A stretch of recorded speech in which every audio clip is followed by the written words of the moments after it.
নমস্কার বন্ধুরা, সকলকে স্বাগত আমার চ্যানেলের আরেকটি নতুন ভিডিওতে। কালকের ভিডিওতে আমি বলেছিলাম আমি কবে কি ওয়ার্কআউট করি এবং বলেছিলাম যে আজকের ভিডিওতে আমি বলে দেবো কতগুলো করে ওয়ার্কআউট একটা বডি পার্টের জন্য করি এবং কতগুলো রেপিটেশনে করি। তো আগে একটি কথা ক্লিয়ার করে দিই, আমার প্রতিটি ওয়ার্কআউটে একই সেট থাকে এবং একই রেপিটেশন থাকে। অর্থাৎ প্রথম রেপিটেশনে 20টি, নেক্সট রেপিটেশনে 15টি এবং লাস্ট সেট হয় আমার সুপার সেট, যেটি আমি 20টা রেপিটেশনে কমপ্লিট করি। এবারে বলে দিই আমি কতগুলি করে ওয়ার্কআউট আমি একটা বডি পার্টের জন্য করি। তো আমি সাধারণত একটি বডি পার্টের জন্য 4টি থেকে 5টি ওয়ার্কআউট করি।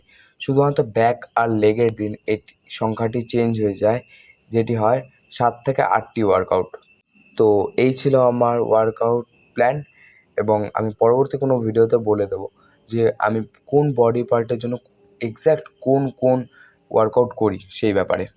আজকের মতো এইটুকুই, দেখা হচ্ছে কালকের নতুন ভিডিওতে। যাবার আগে নিচে দেওয়া সাবস্ক্রাইব বাটনটি প্রেস করে দিয়ে যান, যাতে ফিটনেসের ব্যাপারে যে কোনো টিপস অ্যান্ড ট্রিক্স জানতে পারেন সবার আগে।